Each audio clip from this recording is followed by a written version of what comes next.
Symposium. And of course, we've missed you. You're coming after 2 years, and the last symposium was the first symposium on mediation in our culture and tradition. So thank you very much to come back.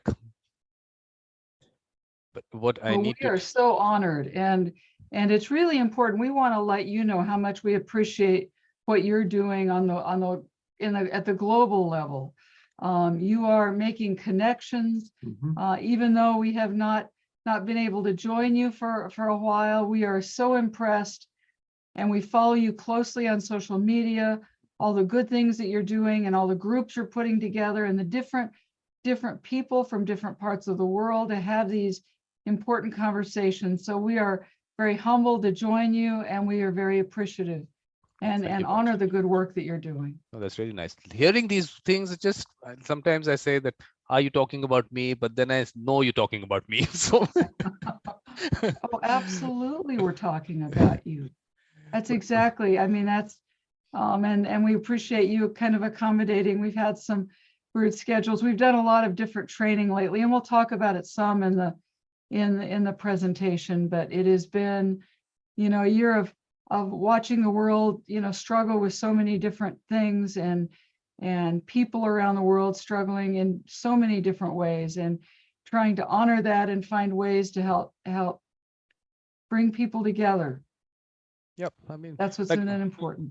Well, I think what we were discussing right now before this, that the online world, of course, because of the COVID, I mean, not the best situation to get into it, but I think it's been a boon also. So you could do lots more than what you would normally do. I, of course, used my time to promote mediation and do all this. But in terms of work, I think the opportunities, of course, I mean, how much of time that you can spend online, I can't, everyone has to have their limit. It is strenuous. It is strenuous. I was telling people there was one particular symposium where we had 5 sessions back to back, 5 hours, and I actually got a blood clot on my eye. Oh. And Oh, I mean, no. first thing you think, oh, this is serious, but it does go away in 3-4 days. But just the fact that there is a lot of strain on when you're on the screen for so long, and because you're having a conversation, you can't really look away also. You're looking at it all the time. So it is strenuous. I don't think we should spend so much time also on it. But what I'm going to do is, let me just give a little bit of background of what we are doing here, and after that it'll be yours. Then you can talk about yourself and everything. So this is what we're doing: language and mediation. Today is the last day, and today is International Mother Language Day. So that was the idea, to close the session, the symposium. And we have, of course, Ken Cloke coming up at 10:30 India time, which is another 3 hours. So this is what we're doing, and Marian, Ken will tell us. I'm going to call you Ken also because you've written there. Otherwise, I would have said Kenneth, but you said Ken on your Zoom name, so I'm going to call you that. So this is what we're doing right now, and I'm going to take you people through what's happened since the last time you came, and then we'll go into your session and it'll be your show after that. So this is what's coming up on the 24th. We're discussing mediators and the war in Ukraine, because mediators have had their personal and professional experiences in relation to the war. So let's talk about that. I mean, of course, Russian and Ukrainian, but also other mediators, because I had this Alexandra who's from France, and she's at the Polish-Ukrainian border working with refugees. So similarly, there'll be lots of people who must be doing good things there. Let's talk about that. And of course, on this is mediatorvikram.com, so you have all the connection thing. Of course, the World Mediation Circle and mediation circles that I'm putting up, I think that's the work on the ground that has to happen. There's lots of, there are now more than 500 videos available on the YouTube channel, free resource, on lots of topics. I'll take you through that. So, of course, this year we've had some shows, that evolution of a mediator and all. But let me just say, after this was the symposium that you people were part of, which was called the Woodstock of Mediation, with 97 speakers from 40 countries. That's what happened. And so that year, we of course had, I mean, let's see, we had how many? We had that symposium, then we had visionaries and evolution of a mediator, mediator experiences. I won't take you through. There's lots of shows. I think this will take too much time to take you through this. It's about you people. It's about you telling us about yourselves and language and mediation. Please, Mary, Ken. Well, thank you so much. And as you can, everybody who's watched that can see, there's so many wonderful things going on. And Ken Cloke is a mentor and a friend of mine. He He wrote the foreword to my book, The Mind of a Peacemaker, The Psychology of Mediation, and it just went into the 3rd edition recently. So, this is one of the real leaders and key people in the field of mediation, and you cannot read any of his books without being moved to being a better person as well as being a better mediator. And I think those go together. If we can, we've put together some slides. Can we share those? Yeah, please. My friend. But during the slides, you are going to tell us about yourselves. We've got a little place to do that if we can. Perfect. Can you see it now? Yep, Is that yep. good? Yeah. Okay. There we go. Well, let's talk a little bit about ourselves. Let me talk about my husband just a few minutes. I'll start with talking about him. He's a professor. He's works at Brunel University, heads a conflict resolution program there. He also teaches at Mercer Law School. He has been, he's one of the founders of the International Academy for Dispute Resolution that has been offering tournaments at over 22 years. 22 years now. He has, he's the president-elect. He will be president in another year of that organization. And he's, he's committed. He changed his life to move to mediation because he found it such a very compelling, but it fit his personality, and it was certainly a better fit than litigation or working in the court system. So it's a real honor. And he and I've worked together now for many years and have been doing training together for about 20 years now. So we've been doing this, and we come at it from really different ways, but we've learned to work together, and it is kind of a dance. And we've learned, I know I've learned from him, and hopefully he's learned a few things from me. I would like to introduce you to my spouse, Dr. Mary Lou Frank. She is a PhD psychologist, and she comes at mediation from that standpoint. And I think that those of us who have legal training, and that includes me, we can learn a tremendous amount from the psychological teachings and research that are happening. And her viewpoint has caused many an interesting dinner discussion around our table, because when we do individual mediations, we come and we talk about our day, and then suddenly we have this it's been a 20-year conversation about how mediation should be functioning, what the goal of the mediation is. I've learned a tremendous amount from her. In law school, they don't teach you to connect emotionally and so forth with your clients or your the disputants in a dispute, and all of the psychological concepts that she has brought in her book, the Mind of a Peacemaker, have really found application in our work. She is the co-founder of Transforming Mediation LLC, and she is the past president of the International Academy of Dispute Resolution, and she really is a voice that a lot of people value because of the perspective that she brings to the mediation process. So I am honored to present with her. I learn from her every day as well. And it's a real pleasure to get to work together and do these trainings together. But if I can come in for you people Sure. were in the first symposium on different screens in different rooms. And of course, I asked you to come together. It's nice to see both of you on the same screen. This is the way it should be. So please. We agree. We agree. It's nice. And when you said that, and I bring him in because I notice a lot of your speakers are individuals, and I thought, well, we can bring a little bit of something different. And we enjoyed it so much last time. And we both do a lot of presentations individually, but it was really nice. Thank you so much for accommodating that and inviting both of us. Thank you very much, Vikram. Well, let's talk a little bit about what we're gonna try to cover today, and certainly at any point in time, please stop and we can we'll answer questions and we'll have a dialogue, because that's what's important. We put together a few things that we thought might be useful and to talk about, and gave us a chance to bring in some of the things that our experiences, and maybe those will help any of you that are listening. But this is kind of the roadmap that we put together. And it is starting with, what is language? What does that mean in mediation? What are the elements of it? What are the types of language that are used in mediation? We believe language can create understanding and build connections. And we'll try to touch on some of the elements of those things as well. But we realize that we are on the last day of this wonderful symposium. And you have had incredible speakers, who have been bringing together all of these concepts all along. So we hope these add a few new things to you. And we hear that our friend Ken Cloke is going to be coming afterward. And if you have not read his book, any of his books, but The Crossroads of Conflict, he has chapters dedicated just to language and mediation. And they are incredible. And they're very thoughtful and insightful. And they always move us to say, what can we do?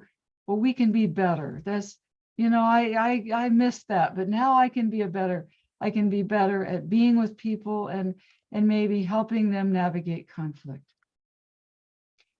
So what is language in mediation? What is it about? What does it look like? Well, we know that communication covers so many things, and it is learning to try to understand each other and develop relationships and share ideas, and language is a vehicle for that. Language which is composed of so many different ways of looking at language, but it is a vehicle for communication. I'm going to go back just a second. Virginia Satir's quote, I'm going to mention that because it gives you a little bit of my background. My first training was as a counselor, and then I had a chance to get some training in family therapy. And Virginia Satir was one of the founders of family therapy. And if you ever get a chance to read any of her work, her model was a communication model. She really wanted people she felt conflict, and that's what family therapy is. It's dealing with people in conflict. That communication is the vehicle in a way that you can bring people together. And she was in the first group of diplomats. They brought her in when the very first group of people went over to Russia, when it was first opened up right after the Cold War. They said, Virginia, we want you to be there. Well, people didn't know that she was dying of cancer, and nobody knew until she went home. And within just a week or two, she passed away. But she said, it was so important for me to be there. And during that time, she gave a lot of examples of people were saying, well, we're having these problems. She said, well, come here and let's talk about it. Then I had a chance to get some training from her, and then went on and got training in psychology. But I mention her because she's not mentioned much in the field of mediation. But she was bringing people together before mediation was ever really thought of as a way to bring people together.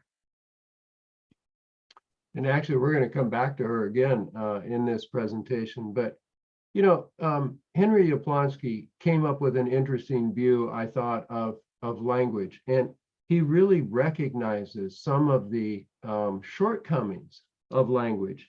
And in his book, Dissolving Conflict, he said, look, our language is imperfect.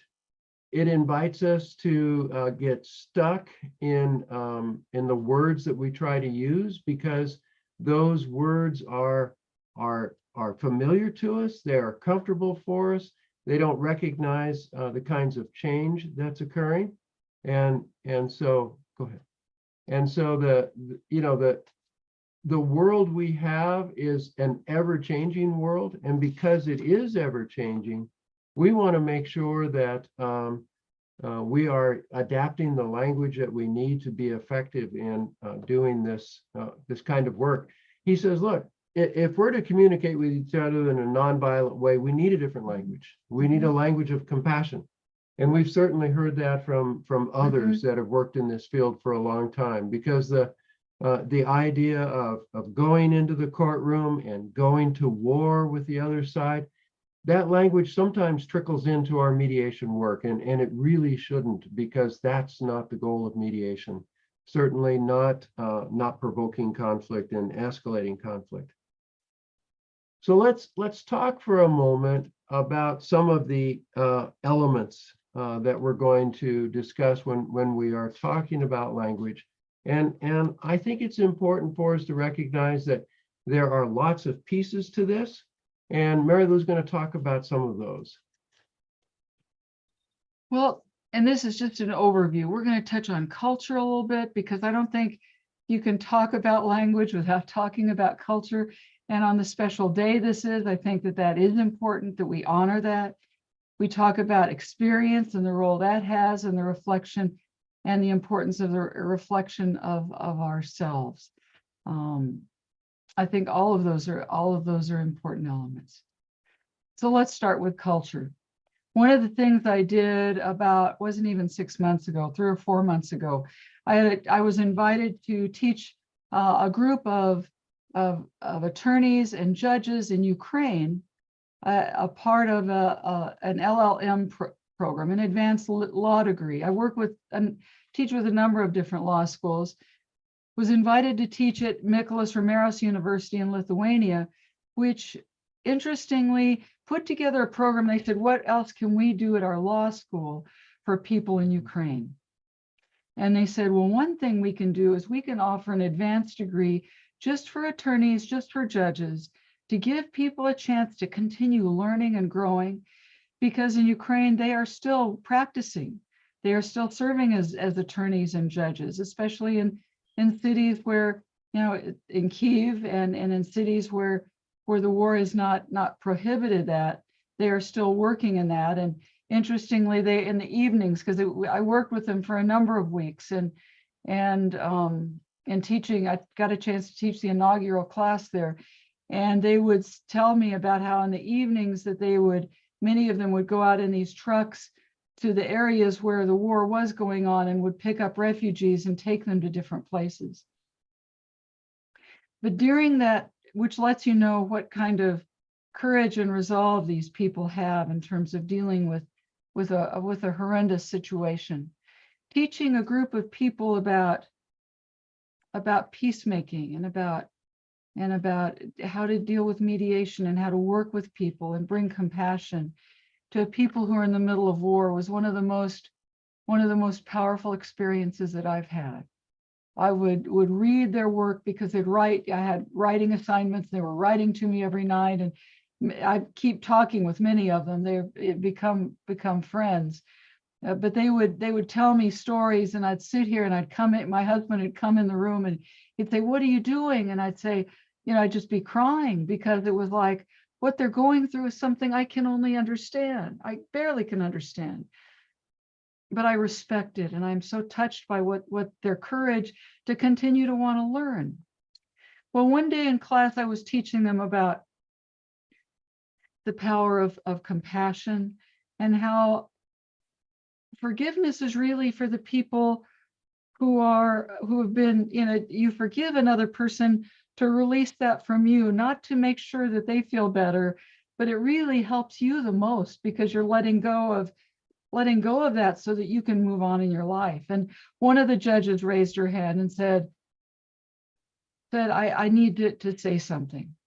And I said, okay. She said, I just need for you to know I could never forgive what's going on in my country. And that led to a bigger discussion. And I bet we discussed for 15 or 20 minutes with all the people in the class. And I told them, I said, I can only imagine if I were going through what you're going through, I know I would feel the exact same way. But let's keep talking, because I just think that that's still, for some people, is an important element. And they all agreed we could keep working on it. And for the rest of the class, for the rest of the semester that I was teaching them, we talked about all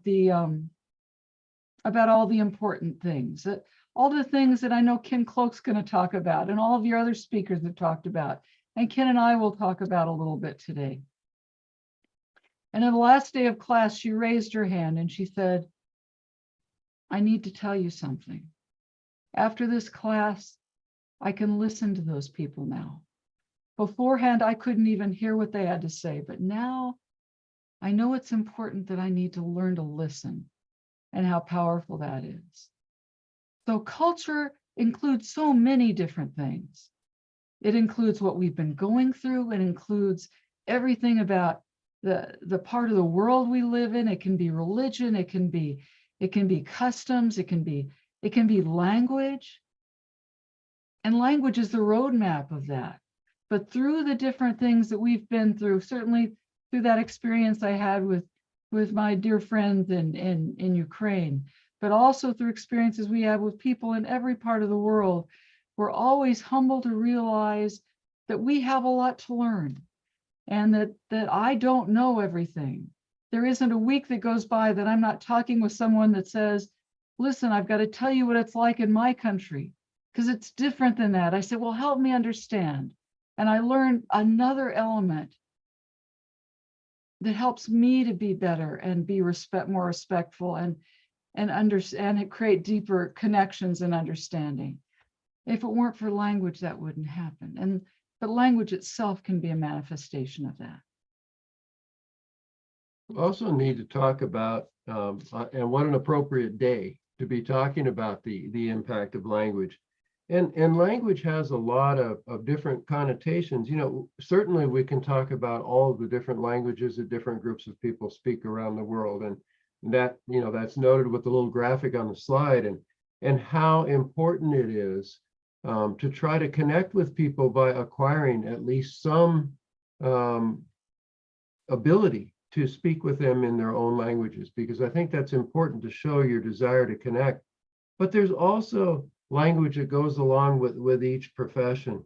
And it's not to say that the language that's used by lawyers or mediators or psychologists, or as this quote from Mark Nepo says, from gardeners, horse trainers, woodworkers, grave diggers, is any better than any other language.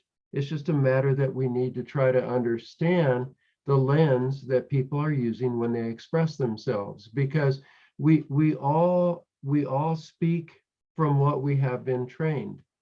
And you know, I go back again to this idea that Mary Lou and I have had some interesting dinner table discussions after a mediation, because when we first started doing this work, we realized that the way that we approached mediation was very, very different, and we would have lots of conversations about that. And a lot of it was bound into our training and the kinds of skills that we had acquired through my training in law, through her training as a PhD counseling psychologist. And it really does impact how you look at the world and how you speak and what language you choose to use. And our words reflect ourselves. And I just have a quick story that kind of reflects that. I was interviewing a client one time who had been involved in a car accident.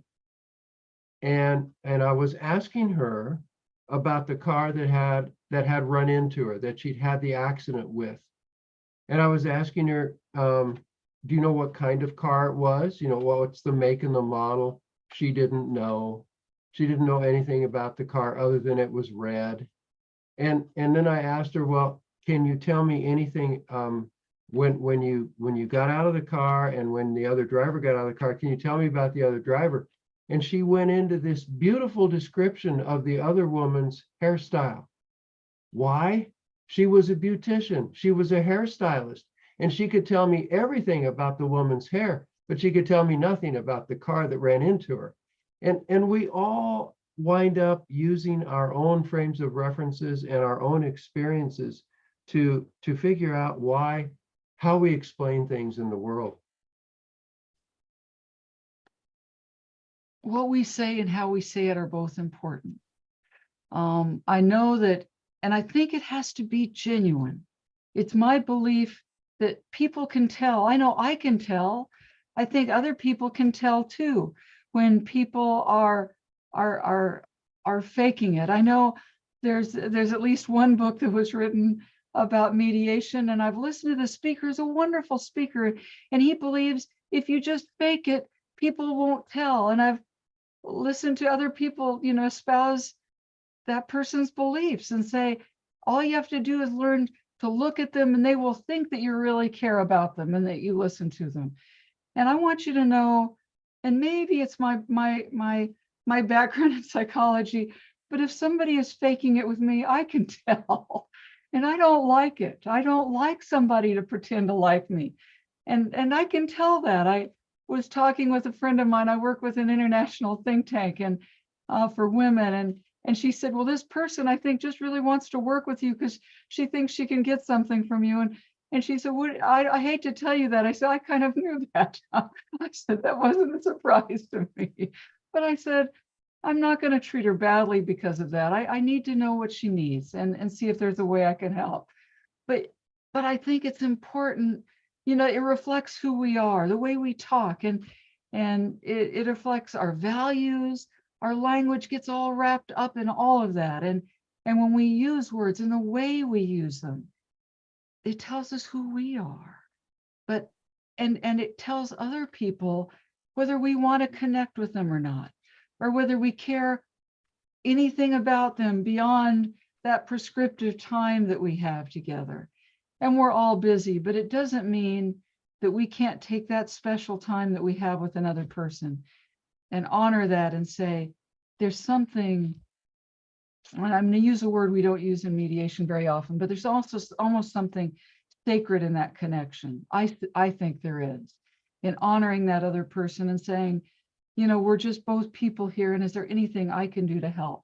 Ram Dass wrote a book a number of years ago, and I used to have graduate students when I was teaching a lot of doctoral students in psychology.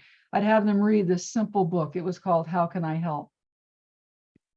And it was all simple stories, and people started reading them and they said, these are really complex, because it's opening yourself to another person and saying, I'm willing to be here with you. What can I do to help you? And I think it's that same spirit that if we bring that in mediation, it's that language of emotion that allows us to be effective. Some people would be to say to be powerful, but I think it's to be able to be the best we can be in that moment.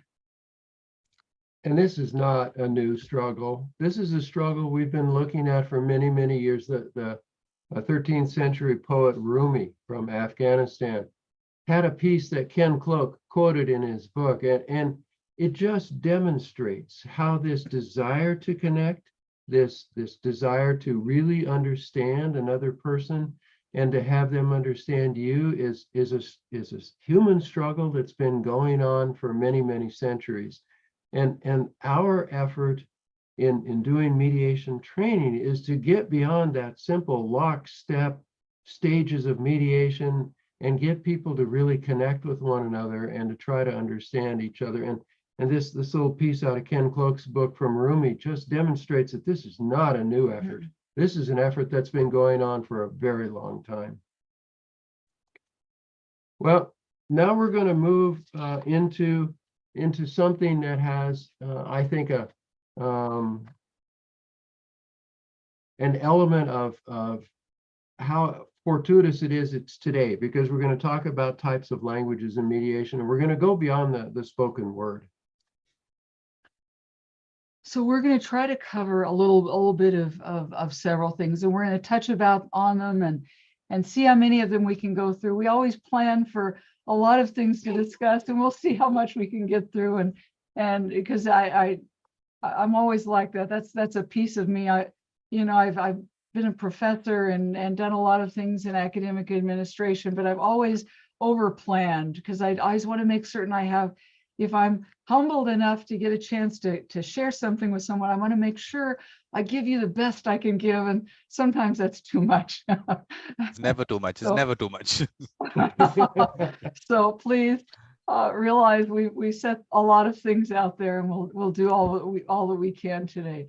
But there are a lot of different types of language, and we've listed a few of them, and we'll talk about some of them, and some of them that are a little bit newer. And some of the struggles people are having with those, which I think don't have to be struggles if we look at them, depending on how we want to look at them. So what's the literal meaning versus what's the intended meaning? And don't we all get caught up in that? I mean, I do. Sometimes I listen I think, well, I think that's what they said, but I have to ask if that's what they really intended. Why, I have to do that with my husband. He'll say something and I'll go, now, what did you really intend to say by that? Because I'm not sure, the way I'm reading it, it could mean something different. And we've been married so many years that we don't argue that much. We laugh a lot about, now, wait a second, what does that mean? I think I know what that means, but if it means something else, we'll have a much different conversation. But isn't that important? We have to do that with everybody today. We have to do that with all of our friends and colleagues. And it's so important when we're looking at the power of language and mediation that we make certain what people are really saying. And that means that we go beneath the words to look at what's underneath them. What is underneath the words.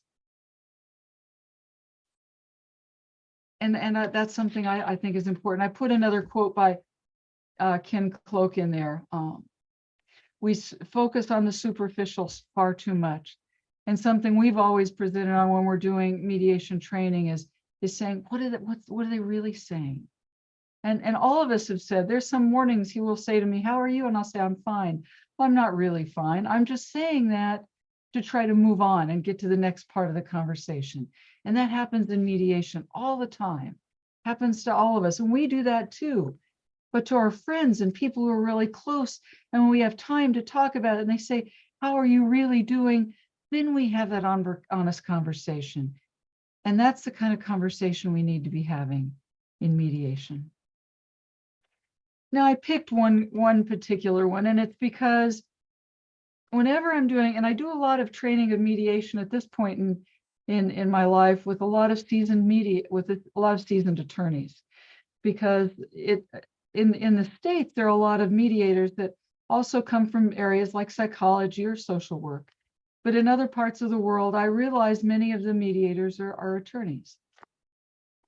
And one of the things they always ask me, and I've gotten to where I talk about it, and then they come back and they ask me more. They said, the reason we're always, I said, why do you break to caucus all the time? And we'll get to that because there's a lot of research that's been done about that. Why are you always breaking to caucus? Help me understand. I want to know. And they say it's because people get angry and we don't know what to do when they get angry. And I said, oh, well, that's something I can teach you about, because in psychology and in family therapy training, people always come in angry. And if we were to make them, if we didn't want to deal with the anger, we would have very short sessions because there's always a lot of anger. And I said, first of all, it's the way I see anger. I think when I see anger, that's a real gift to me. That tells me somebody trusts me enough to let me know that they are really, really hurt. And that's the way I see it. So when they say they're angry, I said, oh, I'm so glad you told me that. When they start yelling at each other, I said, hold on, I need to understand this because this is important. And you all are telling me some of the most important information you've said. And so we're going to slow it down a little bit, and I want to hear each of you individually. Anybody that's in the room that's in the mediation, I want to hear it because what you're saying is so important. And I want to understand with you first, what hurt you so much? I want to hear about that anger. Tell me where the hurt is. What did they do that hurt you so deeply? And then they get below the surface. And I stop after they've done just a little bit and I'll say, hold on, did you hear that? Did you know how much you hurt them? And the other side always said, no, I never knew that. They hurt me. I said, and we'll get to that, but let's let them finish because we're learning something so important about this. Because that kind of hurt is going to always be there if we don't deal with it. And when you separate people in different rooms and tell them, I don't want your anger, don't be angry. And I've even heard attorneys tell me, they say, I tell them, quiet, quiet, control yourself, control yourself. Take it easy, calm down. And I never tell them to calm down, but I do tell them, tell me what's underneath it. Tell me where the hurt is. Tell me why that, what they did that hurt you so deeply that caused this anger and this pain. There's always something underneath the anger. There's always something underneath the sadness. There's always something underneath the disappointment. And as mediators, we have an opportunity. And that's why I try to keep people together, because when are they going to ever learn how to work through those feelings in themselves or with another person if they don't stay in that together? That's the beauty of language. It allows us to work together. And, you know, in addition to the verbal language, there's also all of the nonverbals like body language and tone of voice and all the other things that what the communication theorists call the meta communication.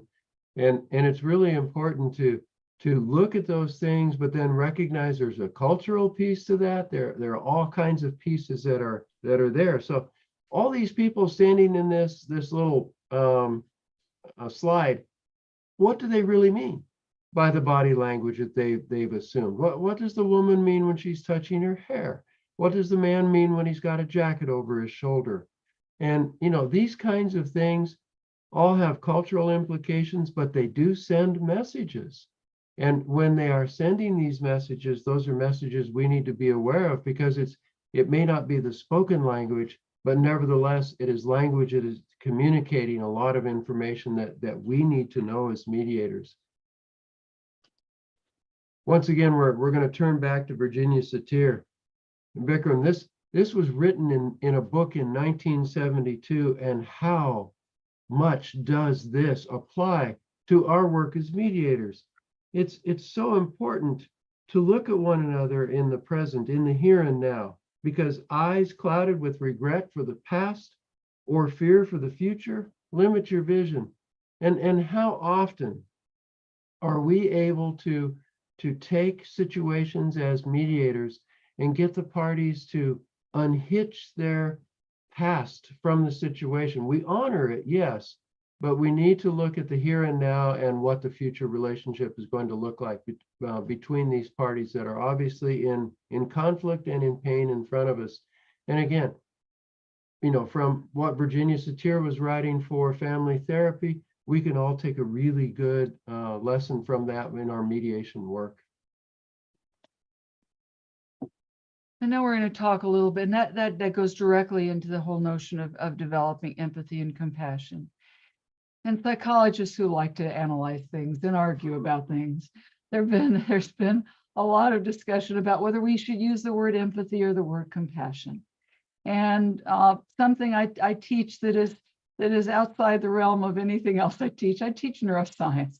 I'm a clinical psychologist, but I teach, and because not a lot of people like to teach neuroscience, I don't know why. It's really an interesting field. I get a chance to teach that, but there are different parts of our brains when we activate empathy versus when we activate compassion. And so they like to talk about that a lot. And I think it is important, because empathy, when we feel empathy, we have a tendency to take on another's pain. When we feel compassion, we might recognize and understand their pain, but we're moved to action. And a whole different part of our brain is activated when we're more compassionate. And that's why ER doctors are able to move from one person to the other, because they're activating that compassion center of their brain, not just, gosh, this person's in trouble, what am I going to do? I'll just be there for him and then take on their pain myself, because they can't do that, or else they can't keep moving on and helping more people.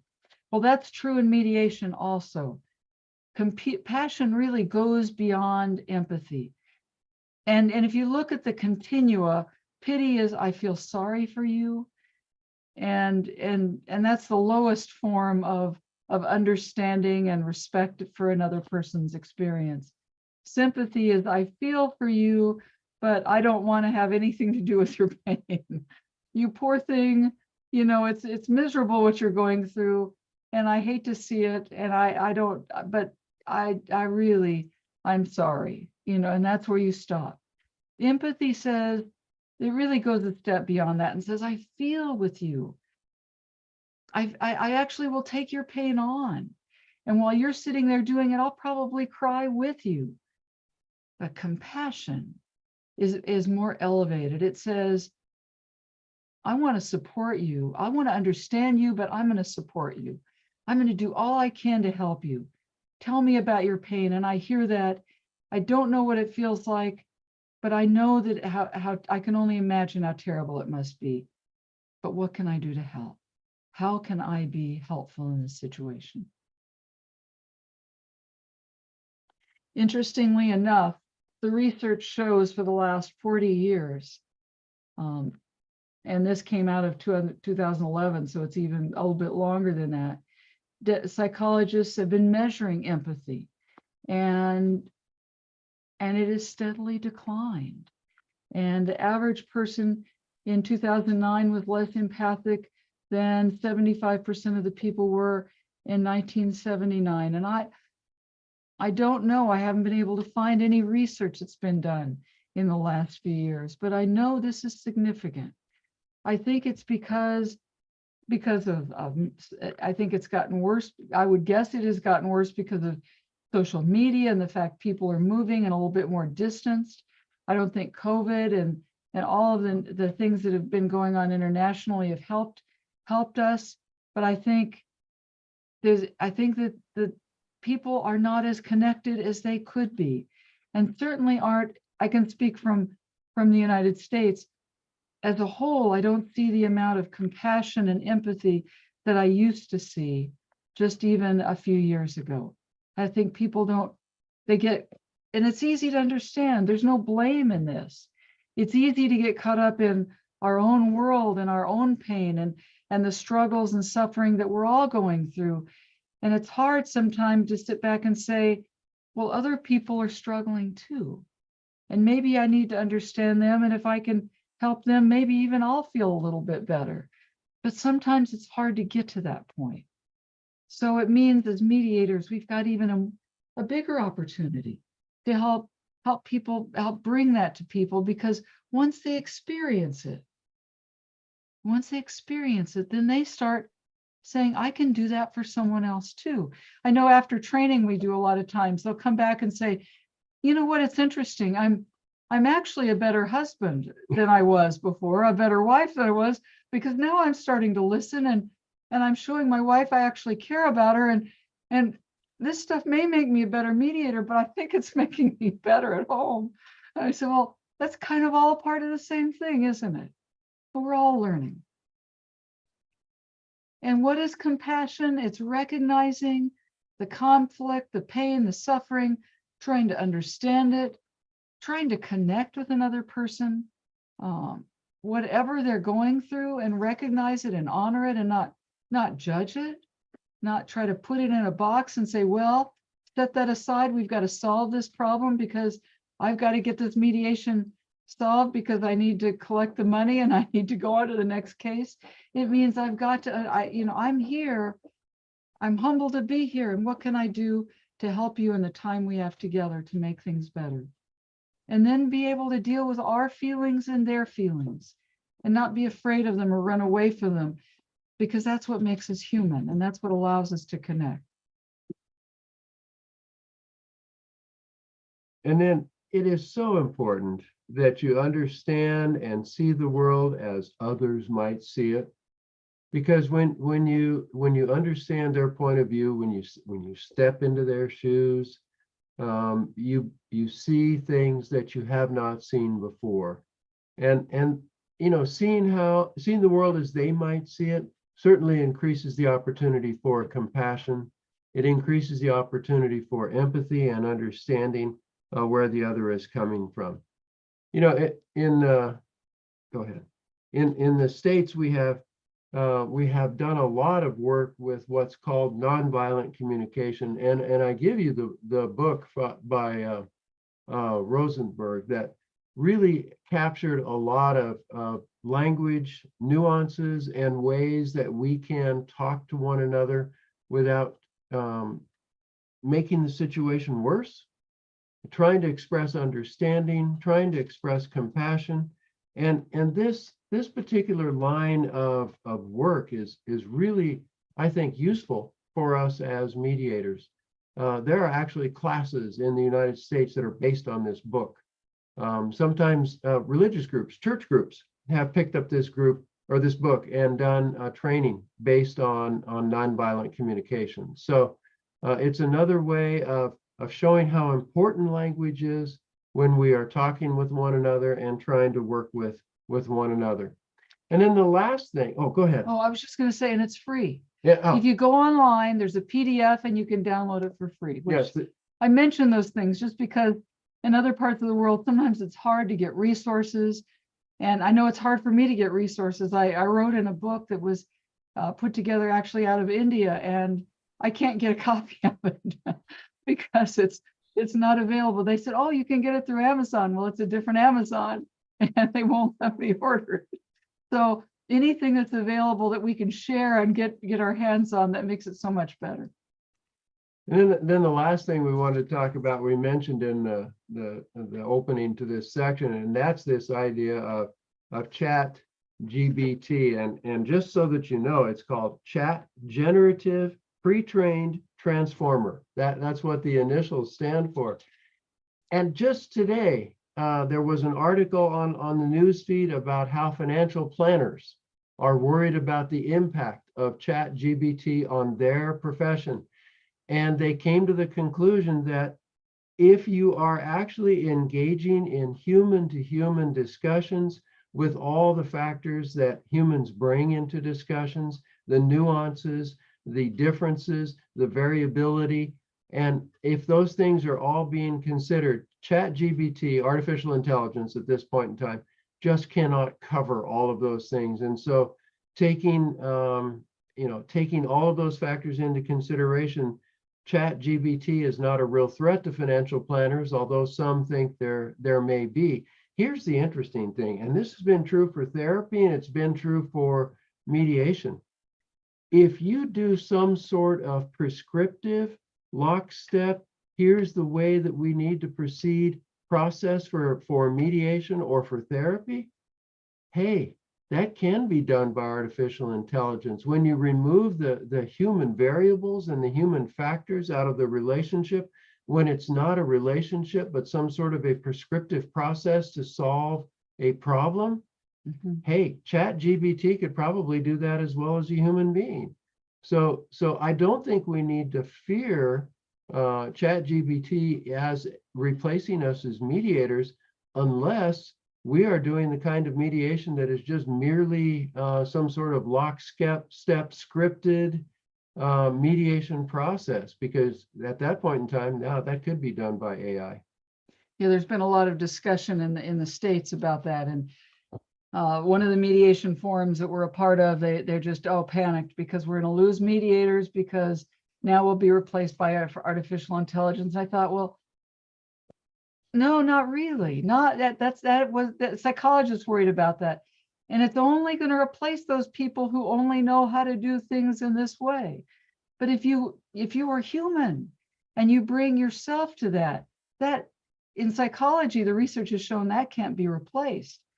But the real prescriptive, lockstep, cognitive behavioral model that a lot of people use, because in the States, insurance companies say they'll pay for it. That can be modeled in artificial intelligence, but being with another person, communicating deeply, helping them really heal and work through their issues, that's not been true in therapy, and it won't be true in mediation either. Language creates, and I notice we're not coming closer on time, so I'm not going to spend a lot of time on these, and we'll get through as much as we get through today, but it does give us an opportunity to de-escalate the conflict. It gives us a chance to develop some awareness and understanding. It gives us an opportunity to respond and not react, to learn how to be with someone and hear them and stay with them, and not just go into an automatic, well, that was a terrible thing. Now, what are we going to do in the future? It gives us a chance to connect and be with another person.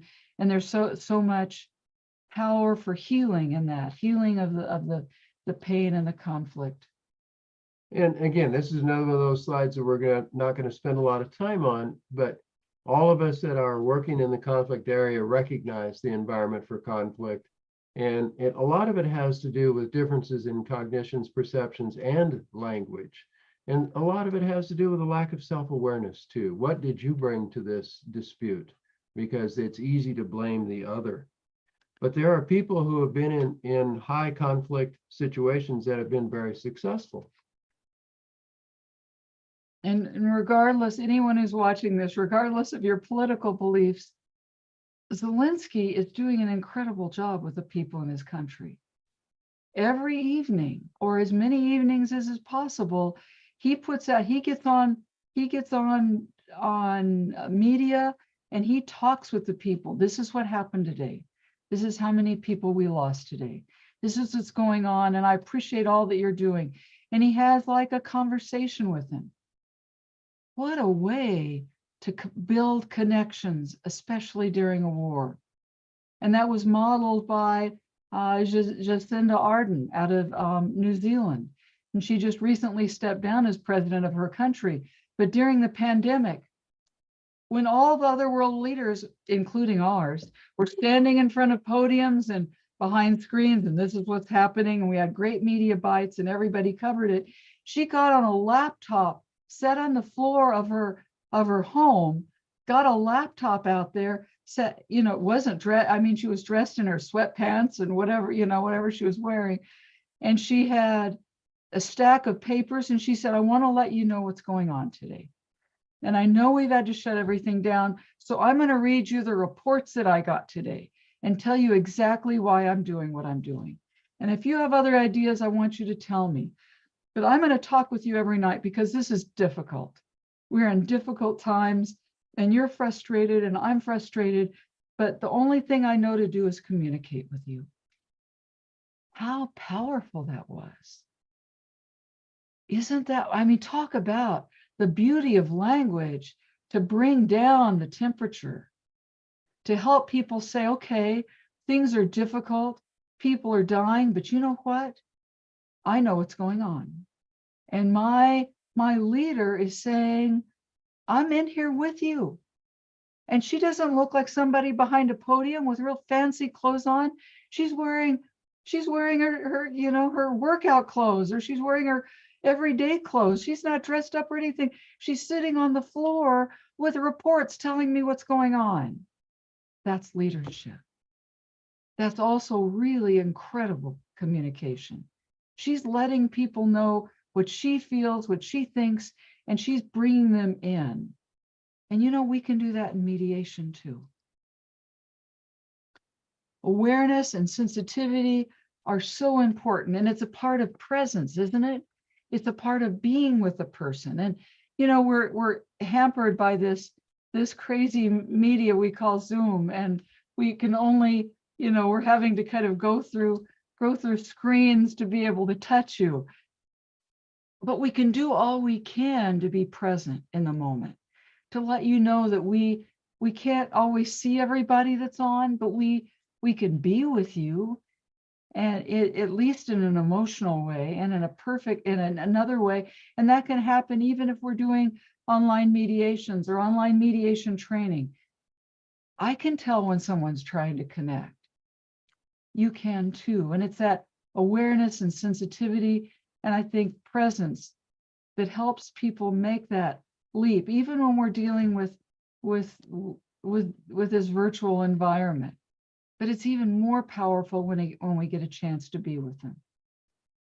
It's also awareness of the process that we're using when we're in mediation. And again, we go back to Ken Cloke, because he's echoing what Virginia Satir said way back in the 1970s. Look, we've got to be looking at what's going on in the present moment without looking at the past or worrying about the future. And we need to be able to be present in that moment and be able to talk with the people as they are going through our mediation process, which leads us directly into the concept of self-awareness.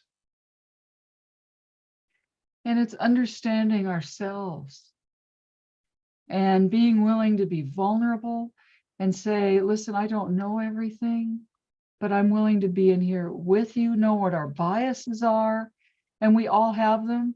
I'm always interested with people who say, well, I have no biases. I said, really?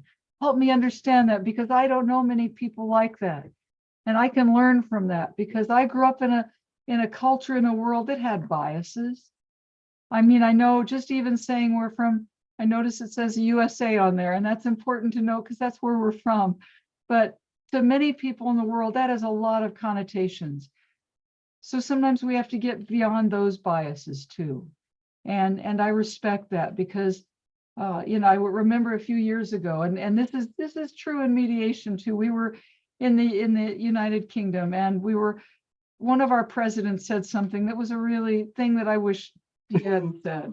And it was not sensitive, and it was difficult, and it was painful. And the rest of the world, everybody came to us and said, oh, what do you think? That represents you. And do you think that way too? And finally, this cabbie, we got in a cab to go somewhere. And I said, where are you from? I said, well, we're from the States. And he said, so before you say anything, just know that we've had bad leaders too. And you are not your leader. And I said, oh, thank you so much. And that's important to remember, isn't it? The people we touch and that we're a part of, they're not the biases that any of us might bring with us, are they? There any biases about culture or religion or country or whatever it is, because we have friends from every part of the world, and politically there may be issues with those people between our countries, but that does not mean that we can't connect as people. And in mediation, especially when we're working across cultural boundaries and across countries and dealing with political environments, which I think many of us have, we have to realize what our own biases and reactions are and be mindful and be thoughtful of that. This idea of being attuned is another part of mindfulness, and it really has to do with us being present in the moment and making sure that we are staying connected to what is important in front of us. And we're still cognizant of the time, so we're going to move on to the next little piece about a roadmap in understanding mediation, and that is how we can have respect for differences and really bring in some of the other elements that influence language. And I think we may end up kind of ending in some of this, because this is a good place to end, especially on this special day of honoring Native languages and being aware of that. Respect for differences is so important. And we can say that, and in a social context, I think it's important. Many of us believe it's important to say, oh, we respect everybody. And I hope that's what we all strive to do. But I think because of who we are and what's happened in the world, most of us have grown up with different messages, sometimes messages about race or gender, ethnicity, sometimes messages about socioeconomic status, sexual orientation, political affiliation. In the United States, political affiliation has become so big, that's become the one area that's the most important area right now. If you're going to choose someone to marry or to have as a partner, you've got to make certain they have the right political orientation. And I think that's interesting. It speaks a lot about what's gone on in this country over the last few years. But it doesn't have to speak about who we are as a people. I think what we need to do is that self-awareness, that self-reflection. We need to be reflective practitioners, don't we? We need to be able to understand ourselves and have time to reflect, whether we meditate or whether we take time to look at who we are through any different number of ways. We need to find ways that we can say, how can we be the best people we can be? Because these biases, this background that we think we've all grown beyond, because now we're doing something else that sounds so much more important. It really isn't, and we really carry all that with us if we don't take time to look at it. And it's being humble enough and vulnerable enough to say, I struggle with that.